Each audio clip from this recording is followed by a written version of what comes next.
ఏం మాయ చేశావే పార్ట్ 13.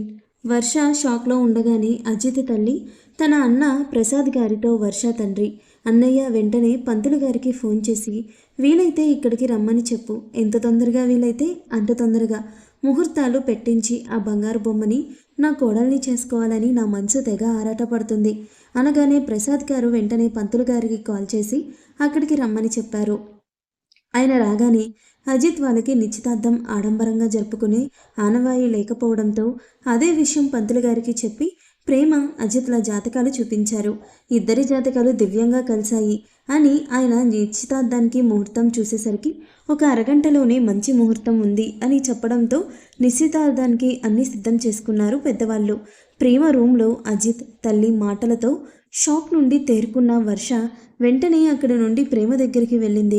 అక్కడ ప్రేమ మౌనంగా ఎటో చూస్తూ కూర్చొని కనపడడంతో వర్షకు ముందు బాధగా అనిపించినా ఆ వెంటనే కోపం బాధను డామినేట్ చేయడంతో ఆ రూమ్ డోర్ లాక్ చేసి కోపంగా ప్రేమ మొహాన్ని తన వైపుకు తిప్పుకొని అసలేం చేస్తున్నావే నువ్వు, నీకైనా నువ్వేం చేస్తున్నావో తెలుస్తుందా అని అడిగింది కోపం బాధ కలగలిపి. వర్ష ప్రశ్నకు ప్రేమ బలవంతంగా నవ్వుని పెదాల మీదకు తెచ్చుకొని నవ్వేసరికి వర్ష కోపం ఇంకా పెరిగిపోవడంతో ఆ కోపంలోనే ప్రేమ చెంప మీద ఒకటి పీకింది. అలా అయినా ప్రేమ రియాక్ట్ అయ్యి ఓపెన్ అవుతుంది అన్న ఆశతో, కానీ ఆలోచనలు తారుమారు చేస్తూ ప్రేమ కంటి కొసల్లో కన్నీళ్లను అదిమి పెట్టుకొని అదే చిరునవ్వుతో తన వైపు చూసేసరికి ఒక్కసారిగా వర్ష మనసు చివుక్కుమంది. ఇప్పటి వరకు ప్రేమ అది చేత దెబ్బ తప్ప చిన్న దెబ్బ కూడా ఎరగకపోవడంతో వర్ష ప్రేమను అలా బుగ్గ కందేలా కొట్టినందుకు తనని తానే తిట్టుకుంటూ సారీ ప్రేమ సారీ అంటూ ప్రేమను హక్ చేసుకొని బాధలో కన్నీళ్లు పెట్టుకునేసరికి ఇక ప్రేమ తనని తాను కంట్రోల్ చేసుకోలేకపోయింది. స్నేహితురాలి స్పర్శతో ఆమె దగ్గర స్వతాన దొరికేసరికి ఈ 2 రోజుల నుండి గుండెల్లో గూడు కట్టుకుపోయిన తన బాధనంతా కన్నీళ్ల రూపంలో బయట పెడుతూ వర్షను మరింత గట్టిగా పట్టుకొని ఏడవడం మొదలుపెట్టింది. ప్రేమ ప్రేమ అలా ఏడవకు మొదలు పెట్టేసరికి వర్ష ఊహించిందే నిజం కావడంతో ప్రాణ స్నేహితురాలిని వెన్ను నిమురుతూ అసలు నీకు ఇష్టం లేకుండా ఈ పెళ్ళికి ఎలా ఒప్పుకున్నావే, అసలు ఎందుకు ఇలా మౌనంగా ఏదో పోగొట్టుకున్న దానిలా ఉన్నావు అని అడిగింది వర్ష ప్రేమ కన్నీళ్లు తుడుస్తూ. వర్ష అడిగిన ప్రశ్నకు ప్రేమ బాధగా ఇప్పుడు అమ్మ ఉన్న పరిస్థితుల్లో అమ్మ సంతోషం కంటే నాకు ఇంకేం ముఖ్యం కాదు వర్ష, అందుకే అమ్మ సంతోషం కోసం అమ్మ నా కోసం తీసుకున్న నిర్ణయానికి తలవంచక తప్పట్లేదు అని తన మనసులో ఉన్న బాధను షేర్ చేసుకుంది ప్రేమ. ప్రేమ చెప్పిన మాటలకి ఎలా రియాక్ట్ కావాలో అర్థం కాక మౌనంగా ఉండిపోయింది వర్ష. నిజానికి అజిత్ ప్రేమకు పర్ఫెక్ట్ మ్యాచ్, అన్ని విధాలుగా ప్రేమకు తగ్గ జోడి అతను. కానీ పెళ్ళికి కావాల్సిన అర్హతలు ఒడ్డు పొడుగు అందం కాదు కదా. ఒకరంటే ఒకరికి ఒక మంచి అభిప్రాయం ఉంటే సరిపోదు, ఒకరిని ఒకరు స్వీకరించే మనసు ఉండాలి. ముందుగా ఆ మనసు వారి కోసమే ఖాళీగా ఉండాలి. అసలు ప్రేమకు ఈ పెళ్ళి ఎందుకు ఇష్టం లేదో అని ఆలోచిస్తున్న వర్ష అదే ప్రశ్న ప్రేమకు వేసేసరికి ప్రేమ మౌనంగా ఉండిపోయింది. ఆ ప్రశ్నకు ఎలాంటి సమాధానం చెప్పడం ఇష్టం లేక వర్షకు తెలిసినంత వరకు ప్రేమ ఇప్పటి వరకు తన మనసులో ఎవరికీ చోటు ఇవ్వలేదు. అలాంటిది ఇప్పుడు ఈ పెళ్ళికి ఎందుకు ఇంత ముభావంగా ఉంది అని ఆలోచిస్తూ ఉండిపోయింది. బయట ప్రేమకు తల్లిదండ్రుల స్థానంలో శారదా గారు ప్రసాద్ గారు తాంబూలాలు పుచ్చుకున్నారు. నిశ్చితార్థం పూర్తి అవ్వగానే అజిత్ సంతోషం మామూలుగా లేదు. పెళ్లికి కూడా వీలైనంత దగ్గర ముహూర్తం పెట్టమని అజిత్ తల్లి పంతులు గారిని అడిగేసరికి వారం రోజుల్లో మంచి ముహూర్తం ఉందని ఆయన చెప్పడం, అదే ఖాయం చేసుకొని అందరూ పెళ్లి మాటల్లో బిజీ అయితే అజిత్ మాత్రం ఎలా అయినా ఒకసారి ప్రేమతో మాట్లాడాలి అనుకుని ఆ అవకాశం కోసమే ప్రేమ రూము వైపు చూస్తూ ఉన్నాడు. కానీ పనవ్వలేదు. పెళ్ళి వారం రోజుల్లోనే అని తెలిసిన వర్ష ఆ పెళ్లి చేసుకోవడం ప్రేమకు ఇష్టం లేదు కాబట్టి విషయం అజిత్కి చెప్పి ఆ పెళ్ళి ఆపాలా లేక తనకేం తెలియనట్టు మౌనంగా ఉండి ప్రేమ ఇష్టం లేకుండా పెళ్లి చేసుకుంటుంటే చూస్తూ కూర్చోవాలో అర్థం కాక అసలు ముందు ప్రేమ మనసులో ఏముందో తెలుసుకోవాలి అనుకుంది. అసలు ప్రేమ మనసులో ఏముందో తెలిస్తేనే కదా వర్ష ఏదైనా చేయడానికి ఆస్కారం ఉండేది. అందుకే తన ప్రయత్నం తాను శతవిధాలుగా చేస్తూనే ఉంది. కానీ ఎలాంటి ఉపయోగం లేకుండా పోయింది. ఎన్ని విధాలుగా ప్రేమ మనసులో ఏముందో తెలుసుకోవాలి అని వర్ష ప్రయత్నించిన ప్రేమ మౌనంగా సమాధానం కావడంతో ఇక జరిగేదే ప్రేక్షక పాత్ర వహించి చూడడం తప్ప వర్ష ఏం చేయగలిగిందేం లేదు. ఎందుకంటే ఒకవేళ వర్ష పెళ్ళి ఆపడానికి ప్రయత్నిస్తే దానికి ఖచ్చితంగా ఆమె కారణం చెప్పాలి.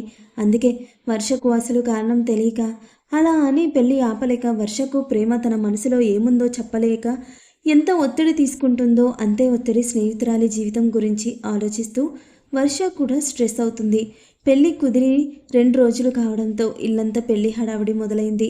పెళ్లి పనులు అన్నీ వర్ష తల్లిదండ్రులే ఆత్మీయులుగా దగ్గరుండి చూసుకునేసరికి తులసి గారికి ఆ ఇద్దరంటే ఉన్న అభిమానం రెట్టింపయింది. ఈ 2 రోజుల్లో ప్రసాద్ గారి ద్వారా ప్రేమ మొబైల్ నంబర్ తెలుసుకున్న అజిత్ ఆమెతో కాల్ మాట్లాడటానికి చాలా ట్రై చేశాడు. అటు తనకి కుదరలేదు, ఇటు ప్రేమ కూడా అప్పటి నుండి తన మొబైల్ ఎక్కడ పెట్టిందో పట్టించుకోలేదు. వర్ష మాత్రం ఇంట్లో ఉంటే తనకి ఎక్కడో పిచ్చెక్కుతుంది అన్న భయంతో పెళ్ళికి 1 రోజు ముందు మాత్రమే స్కూల్కి లీవ్ పెడతాను అని చెప్పి స్కూల్కి వెళ్ళిపోతుంది. కానీ స్కూల్లో ప్రేమకు హెల్త్ బాగోలేదని అందుకని లీవ్ పెట్టిందని మాత్రమే చెప్పడంతో ప్రేమ పెళ్లి విషయం ఎవరికీ తెలియదు. పైగా టైంకి జశ్వంత్ కూడా ఊర్లో లేకపోవడంతో ఆ విషయం ఆరా తీసేవారే లేకుండా పోయారు. అదిత్ అన్విని స్కూల్కి పంపించకుండా అసలు ఏం చేస్తున్నాడో ఏం చెయ్యాలనుకుంటున్నాడో అర్థం కాక వైశాలి గారు, చంద్రశేఖర్ గారు, వైభవ్ టెన్షన్ పడుతూనే ఉన్నారు. అదిత్ అన్విని అప్పటి నుండి స్కూల్కి పంపించనే లేదు. ఉదయం లేచి రెడీ అవ్వడం, తనతో పాటే పాపను కూడా తీసుకెళ్ళి నైట్ అయ్యేసరికి తిరిగి ఇంటికి రావడం, ఇదే రొటీన్ అయిపోయింది ఆ తండ్రితో కూతుర్లకు. ఈ 6 ఏళ్ల నుండి అదిత్ మనుషులతో కలవకుండా దూరంగా ఉండడం వల్ల ఇలా చేస్తున్నందుకు తనకేం పెద్దగా తేడా తెలియట్లేదు. కానీ చిన్నప్పటి నుండి బాబాయ్ గారాబంతో నానమ్మ తాతయ్యల మధ్య అల్లరి చేస్తూ పెరిగి ఇప్పుడు ప్రేమ చూపించే అమ్మ ప్రేమ కోసం కొట్టిమీటాడుతున్న అన్వి పసి మనసు మాత్రం తన తండ్రి అలా అందరికీ తనని దూరం చేసి మరీ ప్రేమను పంచుతున్న ఆ ప్రేమను మనస్ఫూర్తిగా ఫీల్ కాలేకపోతుంది ఆ పసి మనసు. అలా అని తనని తానే అర్థం చేసుకున్నంత ఏజ్ కాదు, కానీ మెచ్యూరిటీ కానీ లేని పసి ప్రాణం అన్వి. మరోవైపు కూతురి బాధ ఇది అని తెలిసినా ఇలాంటి పరిస్థితి అలవాటైతేనే కొన్నాళ్ళు అన్వి తనతో ఎక్కడున్నా అడ్జస్ట్ అవుతుంది అనుకొని తన మనసుని మరింత కఠినంగా పరుచుకున్నాడు అదిత్. మరో 2 రోజులు గడిచేసరికి ఒకరోజు ఉదయాన్నే ఆఫీస్కి అని బయలుదేరిన వైభవ్ ఎమర్జెన్సీగా కండక్ట్ చేసిన మీటింగ్ కంప్లీట్ చేసుకొని తిరిగి తన క్యాబిన్కి వెళ్ళి కాస్త రిలాక్స్లో అవుతున్న టైంలో చానాల తర్వాత తన పాత ఫ్రెండ్ నుండి కాల్ రావడంతో లిఫ్ట్ చేసి మాట్లాడిన వైభవ్కి అతను చెప్పిన విషయం విని మెదడు పేడిపోయినట్టు అనిపిస్తుంటే చేతిలో మొబైల్ వదిలేసి అలానే వెనక్కి వాలిపోయాడు భారంగా. చాలాసేపటికి కానీ వైభవ్ తేరుకోలేకపోయాడు. మరుక్షణం అతని కళ్ళు గోదావరి ప్రవాహాన్ని తలపిస్తుంటే వెంటనే అక్కడ నుండి ఇంటికి బయలుదేరాడు వైభవ్. ఇంటికి వెళ్ళిన వెంటనే అజిత్ రూమ్కి వెళ్ళాడు కాస్త కోపంగా. కానీ ఎప్పటిలానే అజిత్ పాపను తీసుకొని ఉదయం ఎప్పుడో బయటకు వెళ్ళిపోవడంతో తన అన్న అక్కడెక్కడా లేకపోయేసరికి సైలెంట్గా వచ్చి హాల్లో ఉన్న సోఫాలో కూర్చున్నాడు. మధ్యాహ్నం లంచ్ టైంలో వచ్చినవాడు అప్పటి నుండి వైశాలి గారు, చంద్రశేఖర్ గారు భోజనానికి పిలిస్తే మౌనంగా ఉన్నాడు. ఏమైంది అని అడిగినా అతని నుండి సమాధానం లేకపోవడంతో మొదటిసారి వైభవ్లో అంత మొండితనం చూసి కళ్ళల్లో భరించలేని బాధ చూసేసరికి కొడుకు పరిస్థితి చూసి ఆ తల్లిదండ్రులు భయపడుతూ వాళ్ళు కూడా అక్కడే కూర్చుండిపోయారు. నైట్ డిన్నర్ టైంకి అన్వితో కలిసి బయటే తినేసి ఇంటికి చేరుకున్న అదిత్ అప్పటికే పాప నిద్రపోవడంతో కార్ పార్క్ చేసి కూతుర్ని భుజాన వేసుకొని ఇంట్లోకి అడుగుపెట్టాడు. అన్న కోసమే పచ్చి మంచినీళ్లు కూడా ముట్టకుండా వెయిట్ చేస్తున్న వైభవ్ అదిత్ అన్వితో కలిసి ఇంట్లో అడుగు పెట్టేసరికి వెంటనే అన్న దగ్గర నుండి కూతుర్ని సున్నితంగా తన దగ్గరికి తీసుకొని ప్రేమగా పాప నుదుటిని ముద్దాడి వైశాలి గారి చేతికిచ్చి రూమ్లో పడుకోబెట్టి రమ్మని పంపించాడు. ఆవిడ అలా వెళ్ళగానే కొత్తగా ప్రవర్తిస్తున్న తమ్ముడి తీరును మరింత కొత్తగా చూస్తూ ఉన్నాడు అదిత్. ఇంకప్పటి వరకు సహనంగా ఉన్న వైభవ్ మొదటిసారి అన్న మీదకు విరుచుకుపడుతూ కోపం, బాధ కలగలిపి ఎరుపెక్కిన కళ్ళతో అన్నను మరింత కోపంగా చూస్తూ అన్విని మా నుండి దూరంగా తీసుకువెళ్ళిపోవాలి అని నీకెలా అనిపించిందన్నయ్యా అని అడిగాడు ఆవేశంగా. అసలు వైభవ్కి తను తీసుకునే నిర్ణయం ఇంత త్వరగా తెలుస్తుందని ఊహించని అదిత్ షాక్ అయ్యి చూస్తూ ఉండిపోయాడు. కానీ అప్పుడే అన్విని రూమ్లో పడుకోబెట్టి అక్కడికి వచ్చిన వైశాలి గారు వైభవ్ చెప్పింది విని నిర్ఘాంతపోతూ, ఏంటి చిన్నోడా నువ్వంటుంది, అన్విని మన నుండి దూరంగా తీసుకువెళ్ళిపోవడం ఏంటి అని అడిగారు చిన్న కొడుకు భుజాలు పట్టుకొని నీళ్లు నిండిన కళ్ళతో. తల్లి ఆవేదన అర్థమైన వైభవ్ ఆమె కన్నీళ్లు తుడుస్తూ, అన్నయ్య మరో 4 రోజుల్లో అన్విని తీసుకొని కెనడా వెళ్ళిపోవడానికి ప్లాన్ చేస్తున్నాడు అమ్మా. కానీ సడన్గా మన నుండి దూరంగా ఉండాలి అంటే ఆ పసి మనసు తట్టుకోలేదు కదమ్మా. అందుకే ఈ 4 రోజుల నుండి పాపను తనతోనే ఉంచుకుంటూ తన తప్పితే మరో ప్రపంచం లేకుండా అలవాటు చేసుకున్నాడు. అక్కడికి వెళ్ళాక అన్వి మన మీద బెంగ పెట్టుకోకుండా ఉండడానికని తన అన్న నిర్ణయం అతని ప్రణాళిక పూసగుచ్చినట్టు తల్లికి చెప్పాడు వైభవ్. అంతా విన్న వైశాలి గారు చంద్రశేఖర్ గారు కన్నీళ్లతో అదిత్ని చూస్తూ, మేమేం పాపం చేశాంరా పెద్దోడా, ఎందుకు నాకు ఇంత పెద్ద శిక్ష వేయాలి అని చూస్తున్నావని అడిగారు బాధగా.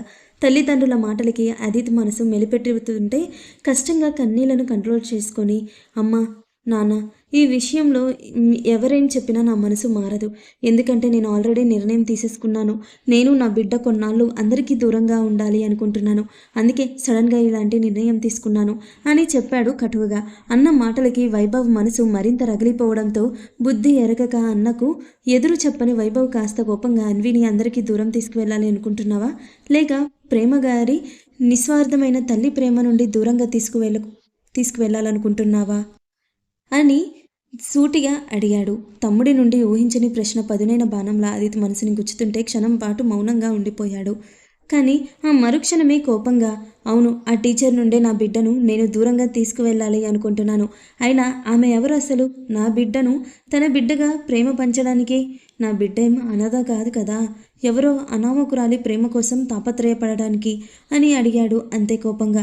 ఇప్పటి వరకు అదిత్ బాధలో ఉన్నాడు అని సాధ్యమైనంత వరకు తనని తాను దమాయించుకున్న వైభవ్ ఇప్పుడు అన్న మాట్లాడుతున్న మాటలకి అసలు ఆ మాటలు మాట్లాడేది తన అన్నేనా అనిపించింది. ఎందుకంటే అదిత్ మొదటి నుండి ఇలా మొండివాడు కాదు, ఇంత పిచ్చి ప్రవర్తన లేదు. అందుకే వైభవ్కి తన అన్న మాటల్లో కోపం కంటే తన కన్న బిడ్డ తనకి ఎక్కడ దూరం అయిపోతుందో అన్న బాధే కనిపించేసరికి ఆ విషయంలో తన అన్న ఇన్నాళ్ళు ఎంత మదన పడి ఉంటాడు అని ఆలోచించగానే ఆ ఊహ కూడా వైభవ్ భరించలేకపోయాడు. వెంటనే వెళ్ళి తన అన్నను గట్టిగా హగ్ చేసుకుని చాలాసేపు అలానే ఉండిపోయాడు. తమ్ముడి నుండి ఈసారి కూడా ఊహించని రియాక్షన్ వచ్చేసరికి అదిత్ ముందు షాక్ అయ్యాడు. కానీ తర్వాత తన పరిస్థితి వైభవ్ అర్థం చేసుకున్నాడు అని అర్థం కాగానే ఇన్నేళ్ల తర్వాత మొదటిసారి తమ్ముడి చుట్టూ చేతులు బిగించి మౌనంగా ఉండిపోయాడు అదిత్. ఒక పేగు పంచుకొని పుట్టిన వైభవ్కి అదిత్ బాధ ఏంటో అర్థమైనప్పుడు అతని నవమాసాలు మోసిన కన్నా తల్లి అతని గుండెల మీద పెట్టుకొని పెంచిన తండ్రికి అతని బాధేంటో అర్థం కాదా? వైశాలి గారు చంద్రశేఖర్ గారు కూడా తమ బిడ్డలిద్దరినీ దగ్గరికి తీసుకున్నారు.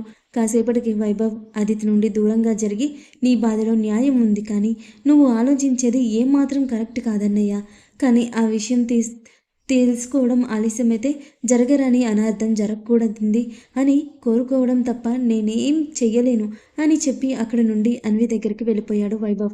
తమ్ముడి మాటల్లో అంతరార్థం కొంచెం అర్థం కాని అదిత్ సూటిగా తన తల్లిదండ్రులను చూస్తూ, నా నిర్ణయంలో ఎలాంటి మార్పు ఉండదమ్మా అని తేల్చి చెప్పేసి వెంటనే తన రూమ్లోకి వెళ్ళిపోయాడు అదిత్.